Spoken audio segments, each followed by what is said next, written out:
Hi everyone, good evening. Welcome to this session and welcome to Unacademy CAT for MBA. I am meeting all of you after a long time. So because of some reasons I couldn't conduct the online sessions, but from today onwards we'll start the sessions again. So guys, as all of you know, we were doing this vocabulary series where we were talking about thematic words. So in today's session, we are going to talk about confusing words. So I am not going to do a lot of words, but I have identified some words which are often confusing for learners, for students.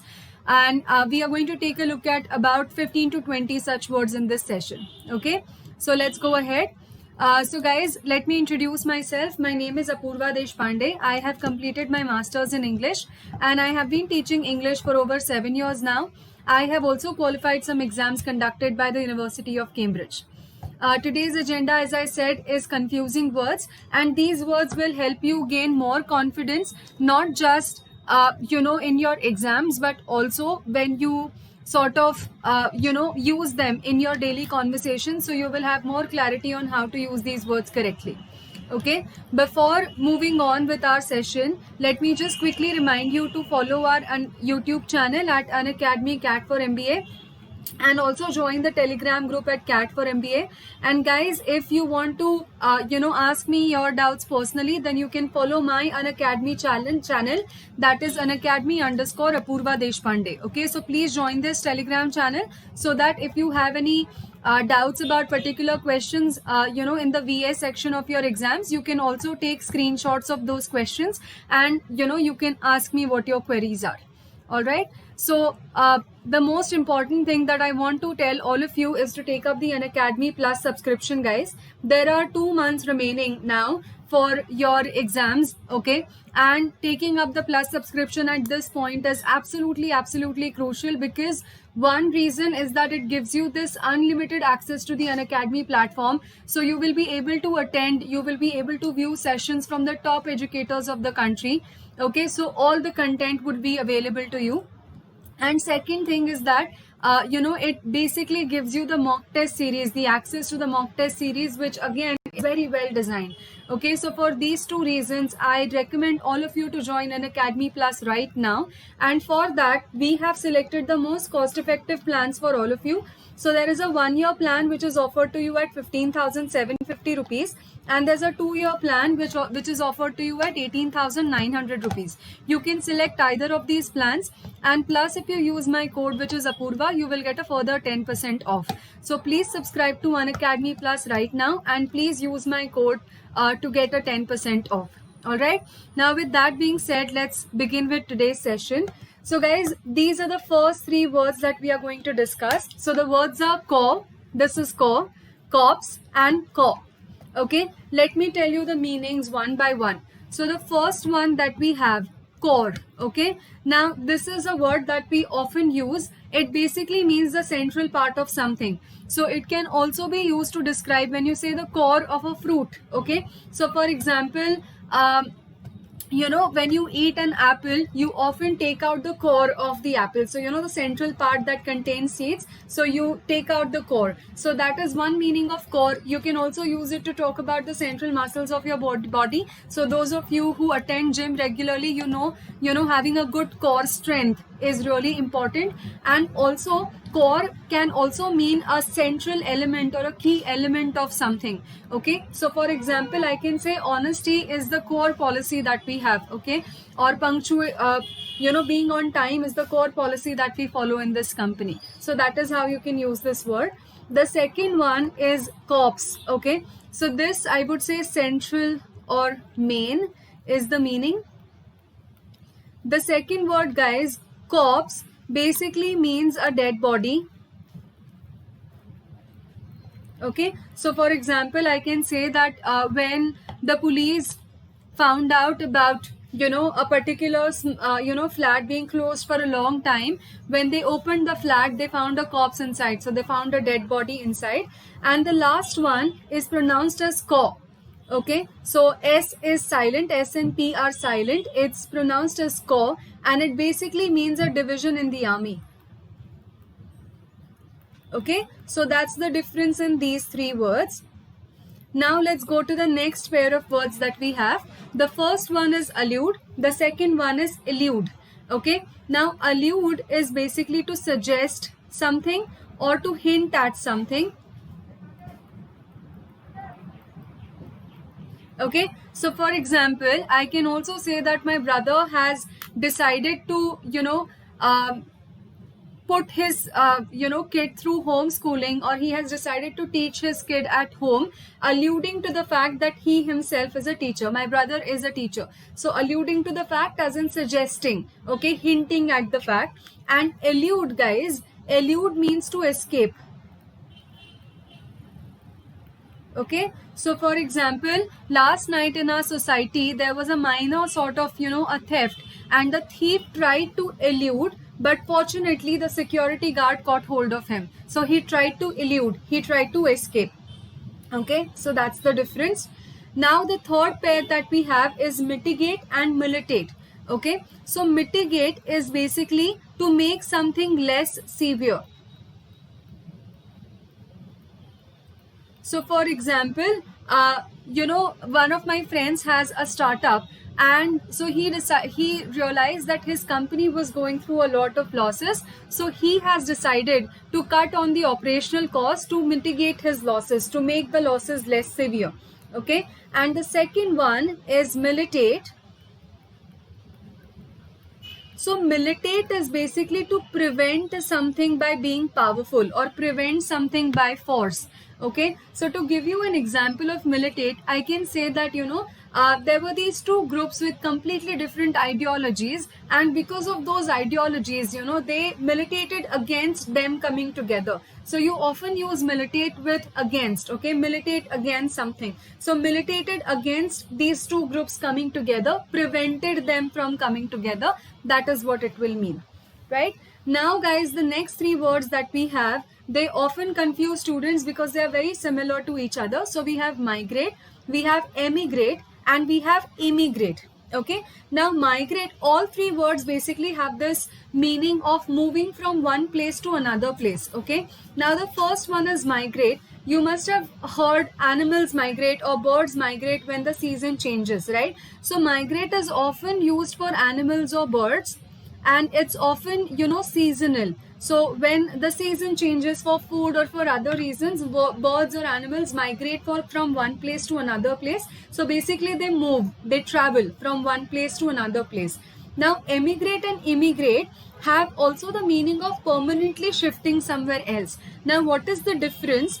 See, emigrate is when you leave your country to go to some other place to live there permanently, and immigrate is to arrive in a country to go to to arrive in a country to live there permanently. Okay, let me give you a very simple example. For example, imagine that I have to, I want to go to Canada.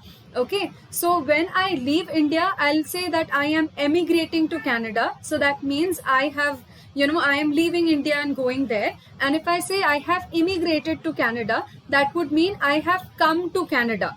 Okay, I have arrived in Canada to live there permanently. So the difference is emigrate is to leave one's country. Immigrate, okay, emigrate, leave one's country. Immigrate is to arrive in another country to stay there permanently. Okay, so that's the difference in these three words. Right, now let's move on to the next pair that we have, that is historic and historical. Okay, now these two words often seem very close to each other, so we do feel that they are synonymous. Well, they have similar meanings, but they are not the same. Okay, now historic is something which is important, okay, or famous. So if I tell you about a historic event, that would mean that I'm telling you about a famous event in history, whereas historical just means something that belongs in the past. Okay, so when something is historical, it doesn't have to have that importance, or it doesn't have to be famous. Okay, historical. So if I just say that I have, in our area there is a historical building, historical will just mean old. Okay, it will just mean ancient or something that belongs in the past. Okay, but if I say that, you know, in our area there is a historic building, historic means something that was famous, okay, something that is of importance, you know, according to the past. So that is the difference in these two words, guys. Let's move ahead. So the next pair that we have is despite and in spite of. Okay, now let me tell you that these two words actually have the same meaning. So the meaning is although or even though.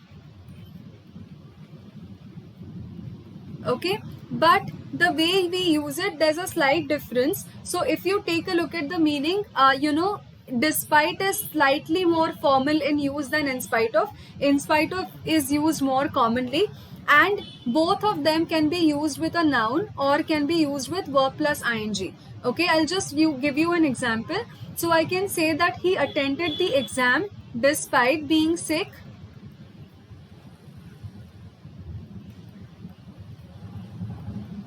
Or he attended the exam in spite of being sick.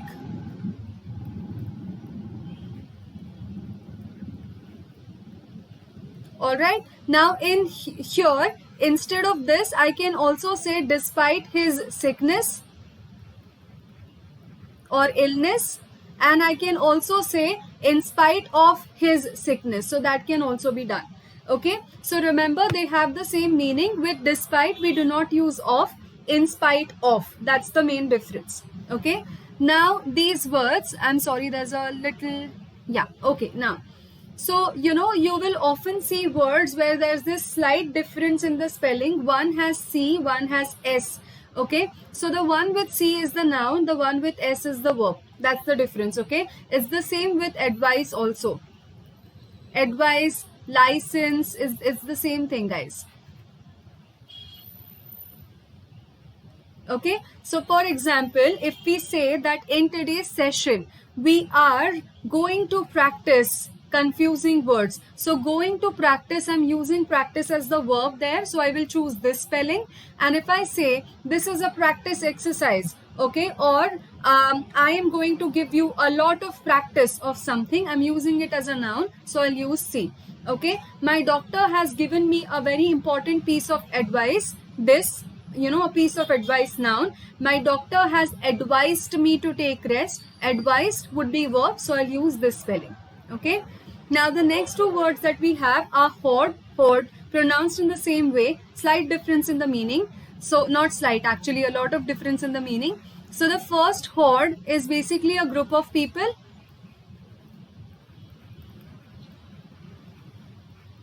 And the second hoard is to store something, to collect something. Okay, so for example, I can say my sister is very fond of different kind of footwear, so she literally hoards a lot of, you know, pair of shoes. And the second one is there's a live-in concert of a famous singer in our area, and I saw a huge hoard, waiting for the tickets to open. So that would be the meaning. Now this word, guys, I have added specially because I have realized that a lot of people pronounce it in the wrong way. So the correct pronunciation of this word is epitome. It's not epitome. Okay, epitome. So epitome is basically the perfect example of something. Okay, so for example, I can say that my grandmother is the epitome of grace. Okay, so she's so graceful that she's the perfect example of epitome. Or in this period of lockdown and in this period of adversity and difficulty, a lot of people became the epitome of kindness and generosity. You know, they were the perfect examples of how to help out people, right? Okay, guys, the last pair that we are going to discuss for today is accede and exceed. So accede basically means to agree to something, and exceed means to be better than or to be more in number. Okay, so to give you an example, I can say that my younger brother wanted a bike for a very long time, but when he got a distinction in his 12th standard, my father acceded to his demand. So my father agreed to his demand and gave him a bike. And the next one, by getting a distinction in his 12th standard, my brother exceeded all our expectations. So he was better than our expectations. Okay, so that would be the difference, guys. All right, so these are the only words that we are discussing for today. Today's session is going to be slightly shorter. From tomorrow onwards, we are going to have full, length sessions. So please revise these words, because tomorrow when I meet you, this will be the first thing that we will do. We will revise these words quickly, and then we will begin with the next topic. All right, now I have to remind you to take up the Plus subscription, guys, because it is crucial. Do not miss it. As I said, on the Plus platform, you will get to solve the mock test series, and there are many specialized tests that are designed specially for you. They will give you the exact idea of where you stand in your preparation, so you should not miss them. Okay. The second thing is, when you are learning on the Unacademy platform, every answer that you give correctly, that is recorded, and so it basically is represented in a form of a leaderboard, so that you get to know that for example, when there are 20 learners attending a session, you get to know that how who is the learner who's answered the most number of questions correctly. So who is on the top of the leaderboard, who are the next two learners who are competing. So it sort of becomes a very healthy competition, and it keeps you on your toes. So every time you want to give the correct answer, and you want to be on the top of that leaderboard. Okay, so apart from this, you will also get a chance to interact with your faculty more, and you can get your doubts absolutely clarified, and many more such facilities. So to please subscribe to Unacademy Plus, guys. To subscribe to Unacademy Plus, you just need to download the app on your phone. Once you have installed the app, you need to go for the Plus option. Okay, then you need to select the course, which is CAT, and then you need to go to this option which says get subscription. And for that, we recommend these two subscription plans. So this is a 1-year plan, this is a 2-year plan. You can already see that these deals are very reasonable. But on top of that, if you use my code, which is Apurva, you'll get a further 10% off. Okay, Unacademy also has courses on all the other exams that you can see on your screens, guys. So please, if you know anybody who is preparing for these exams, considering taking these exams, please ask them to check these courses out on the Unacademy app and also on YouTube channels. Okay, and last but not the least, sorry for this.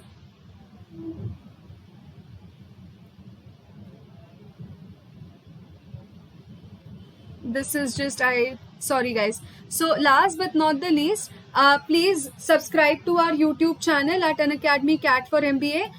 Like and share the videos, press the bell icon, so that every time there is a video, you get a notification of it.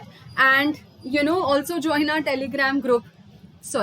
Also join our Telegram group CAT for MBA, so that you keep getting notifications of our next sessions. I'm sorry, the technology has just decided to abandon me. The pen is also acting a little weird, so please excuse this, pardon this design on the page. So the point is, please subscribe to our YouTube channel and join the Telegram group, guys. And also make sure that you have also subscribed to my Telegram channel, which is Unacademy_Apurva Deshpande. So that's it for today, and I'll see you tomorrow at 6 p.m. live on YouTube. So see you guys. Bye. Take care.